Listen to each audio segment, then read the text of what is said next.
అందరికీ నమస్కారం అండి. ఈరోజు కథ రామకృష్ణ, నీ ఎదురుగానో పక్కనో కూర్చుని కాసేపు కబుర్లు చెప్పాలని ఉండేది నీతో. అమ్మ అమ్మ అంటూ నువ్వు నా చుట్టూ తిరిగిన చిన్నతనంలో అయితే పెద్ద మాటలు నీకు అర్థం కావని ఊరుకున్నాను. తీరా నువ్వు పెద్దయ్యాక నా మాటలు వినే తీరుబడే నీకు లేకపోయే. నీ చదువు, ఉద్యోగ వేట, ఉద్యోగము, పెళ్ళి, నీ ప్రపంచమే వేరైపోయింది కదా. వయసులో ఉన్న బిడ్డలకు మంచి చెడు చెప్పాల్సింది అమ్మే కదా. అందుకే ఈ ఉత్తరం. వినే తీరిక లేని వాడికి చదివే ఓపిక ఉంటుందా? అయినా తల్లిని కదా, ఏదో ఊరుకోలేక 4 మాటలు. ఏ మనిషికి పరమాత్ముడే వచ్చి ఇది తప్పు ఇది ఒప్పు అని చెప్పడు.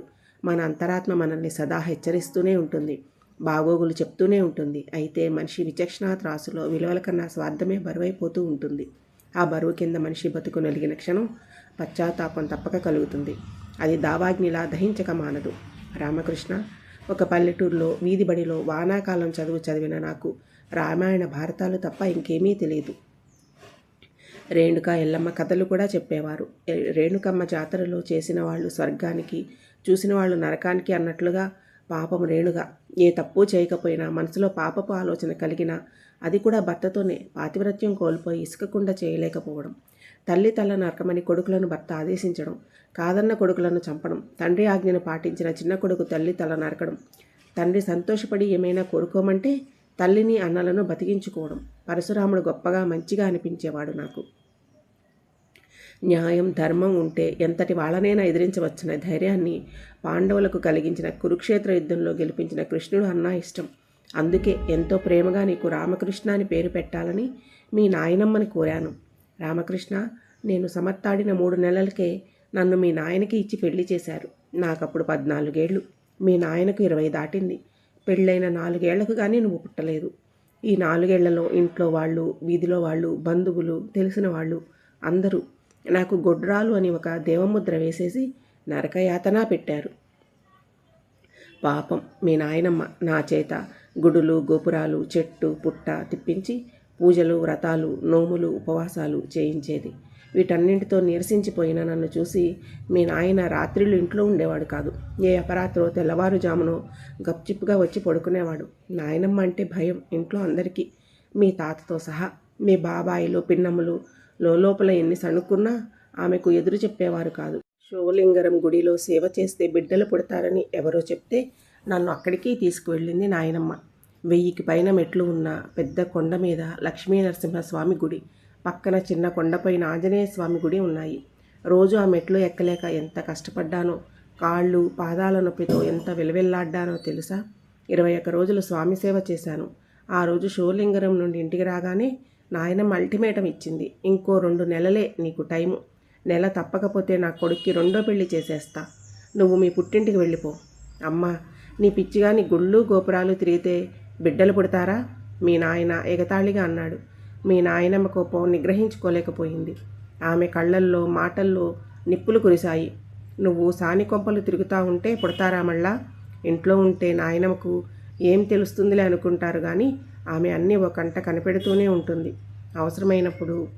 అవసరమైతే తప్ప మాటా తోట పేల్చదు. క్షణం పాటు అందరూ నిర్ఘాంతపోయారు. మీ బాబాయిలు, పిన్నమ్మలు తమ పిల్లల్ని తీసుకుని తమ గదుల్లోకి వెళ్ళిపోయారు. గబగబా మీ తాత ఏదో అనబోయి నాయనమ్మ ఉగ్రరూపం చూసి జడుసుకున్నాడు. మెల్లగా లేచి తమ గదిలోకి వెళ్ళిపోయారు. నాయనమ్మ వెనకాతలే అవమానం వెటుకు చిందిన రోషం నెత్తురు మీ నాయన మొహాన్ని కళ్ళని ఎర్రబరిచింది. నిలువెల్లా రగిలిపోతూ నిలువుగుడ్లు వేసుకుని భయంతో బెర్రబిగిసిపోయిన నన్ను రెక్కపుచ్చుకుని గదిలోకి ఈడ్చుకుపోయాడు. ఆ తర్వాత నెల రోజుల పాటు నా శరీరం పడ్డ చిత్రహింస, దుఃఖం, వేడుకోలు ఏవీ మీ నాయన మనసు కరిగించలేదు. బిడ్డలు పుట్టకపోతే కాదు, ఇప్పుడే నన్ను మా పుట్టింటికి పంపించేయండి, లేకపోతే నేను చచ్చిపోతాను. కనీసం నడవలేక దేక్కుంటూ వెళ్ళి నాయనమ్మ కాళ్ళు పట్టుకుని ఏడ్చాను. నా పరిస్థితికి ఆమె ఆడ మనసు కరిగిందేమో. నన్ను ఆసుపత్రికి తీసుకువెళ్ళింది. డాక్టరమ్మ తిట్టిన తిట్లు భరించింది. 10 రోజుల పాటు తాతను హాల్లో పడుకోమని నన్ను తనతో పాటు తమ గదిలో పడుకోబెట్టుకుంది. తాత మీ నాయనను మందలించినట్లుంది. ఆయన కనీసం వచ్చి నన్ను పలకరించిన పాపానా పోలేదు. ఇంతలో నాకు వాంతులు మొదలయ్యాయి. ఒంట్లో పిసరంత శక్తి, నెత్తురు లేదు. ఈమె బిడ్డను మోయలేదు, కనలేక చస్తుంది. వద్దు, అబార్షన్ మంచిది అన్న డాక్టర్ మాటలు పట్టించుకోలేదు నాయనమ్మ. గొడ్రాలు అన్న అవమానంతో దినము చస్తూ బతికే కంటే ఒక బిడ్డను కని చావడం మేలు ఆడజన్మకు అనేసింది. అన్యాయంగా ఒక మనిషిని చంపేస్తావా ఏమిటి? తాత కోపానికి నవ్వింది. కోడలు కూతురు మాదిరి కాదా? అందున నోరు వాయిలైన అమాయకురాలు. చావనిస్తానా? ఇది బిడ్డను ఎత్తుకుని నలుగురిలో గర్వంగా తిరిగే మాదిరి చెయ్యనా అంటూ నెల తప్పిన నాటి నుండి నువ్వు పుట్టేదాకా నన్ను బెడ్ రెస్ట్లో ఉంచి కంటికి రెప్పలా చూసుకుంది. ఒక రకంగా సేవ చేసిందనుకో. పుట్టింటికి పంపలేదు. పల్లెటూరులో సౌకర్యాలు లేవని, ఇక్కడ నెల నెలా చెకప్ చేస్తున్న డాక్టర్మ దగ్గరే డెలివరీ చేయిస్తే మంచిదని నన్ను తీసుకెళ్లాలని వచ్చిన అమ్మమ్మ తాత మామలకు చెప్పి పంపించేసింది. నెలలు నిండినప్పుడు రావదినా, ఇక్కడ మేము ఎంత చేసినా తల్లి దగ్గర ఉంటే కూతురికి సంతోషం ధైర్యం కదా అంది మా అమ్మతో. అయ్యో అదేం మాట, అమ్మ కన్నా ఎక్కువగా చూసుకుంటున్నారు అమ్మమ్మ నేను అన్నాం కళ్ళ నీళ్లతో. మా ఇంటి బిడ్డ, మా కుటుంబానికి వారసునిచ్చే కోడల్ని చూసుకోవడం మా బాధ్యత కూడా కదా అనేసింది. మేరు పర్వతం అంత గొప్పది మీ నాయనమ్మ. పెట్టడం, అవసరమైతే కొట్టడం కూడా తెలిసిన నాయనమ్మ వ్యవహార దక్షత వల్లనే 3 కొడుకులు కోడళ్ళు, వచ్చిపోయే 2 కూతుళ్ళు, అల్లుళ్ళు, బంధువులతో కళకళలాడిన మన ఇల్లు ఆమె హఠాత్ మరణం వల్ల 3 ముక్కలైంది. బాత్రూంలో కాలు జారి పడడం, తల కొళాయికి తగిలి కణత దగ్గర దెబ్బ తగిలి ఆమె పోకడకు కారణమైంది. ఆమెకు సేవ చేసిన రుణం తీర్చుకునే అవకాశం, అదృష్టం నాకు లేకపోయిందని నాకు ఇప్పటికీ బాధగానే ఉంటుంది. రామకృష్ణ, ఒక తల్లి బిడ్డ పుట్టుక గురించి చెప్తూ ఉందంటే కారణం ఆ బిడ్డ పుట్టడానికి ముందు నుంచి ఆ తల్లి ఎంత ప్రయాసపడిందో తెలపడానికే. ఇప్పుడైతే నిన్ను ఎవరు కనమన్నారు? నా కోసమని నేను అడిగానని కన్నావా? నీ సుఖానికి నువ్వు కన్నావు. కన్నాక పెంచడం బాధ్యత కాదా? అదేదో గొప్ప విషయంగా చెప్తున్నావు అంటున్నా పిల్లల మూర్ఖత్వాన్ని చూశాను.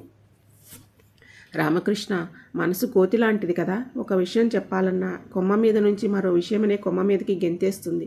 నువ్వు కడుపులో పడ్డప్పటి నుంచి కనేదాకా కాలకృత్యాలకు తప్ప, డాక్టర్ దగ్గరికి చెకప్లకు వెళ్ళడం తప్ప, మంచం దిగకుండా తినడం పడుకోవడం సుఖభోగమని అనుకుంటారు. కానీ అది ఎంత కష్టమో తెలుసా?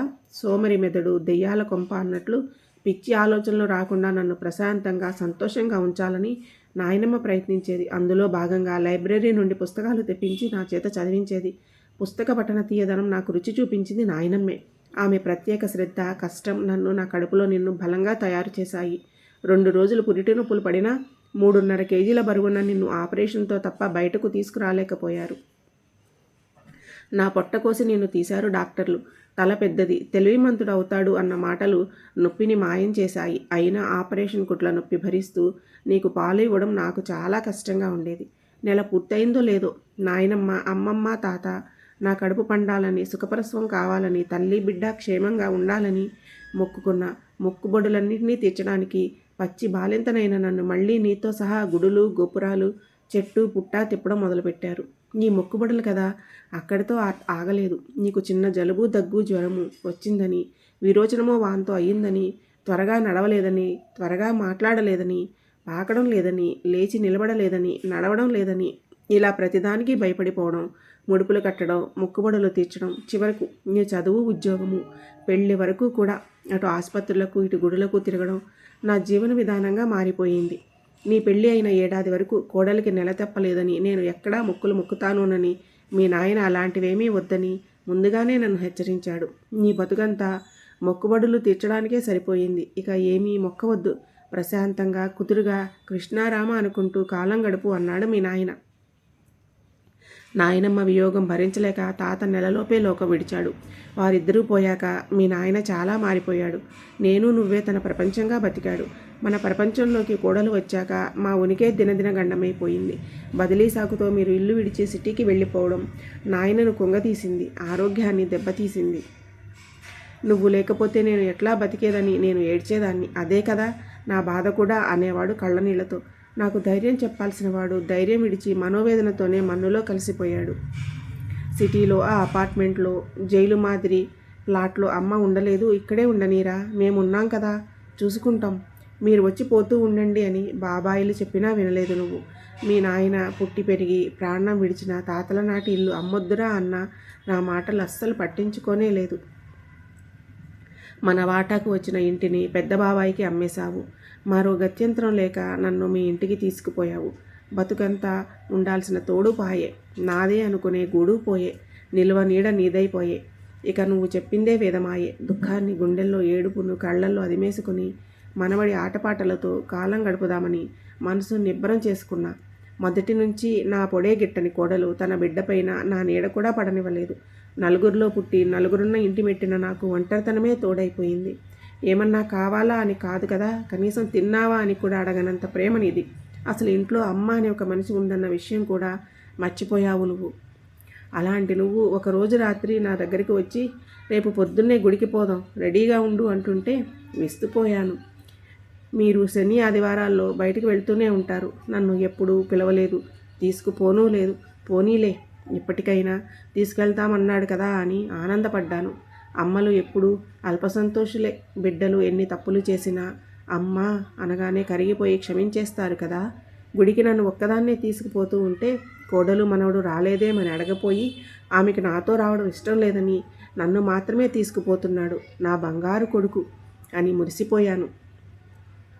కారులో చాలా దూరం వెళ్ళాక ఒక గుడి ముందు ఆపావు. గుడిలో దేవుని దర్శనం అయ్యాక ఎవరో ప్రవచనం చెప్తూ ఉంటే ఆ మండపంలో కూర్చున్నాం.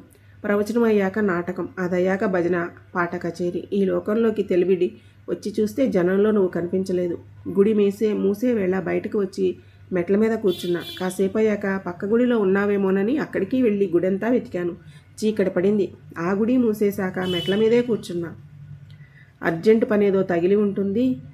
రాక గుడికి వచ్చింది. సాయంత్రం దాకా అక్కడ జరుగుతున్న ఉత్సవాలు చూడని అనుకుని వెళ్ళావేమో, తీసుకెళ్లడానికి వస్తావని ఎదురు చూస్తూ అక్కడే కూర్చున్నాను.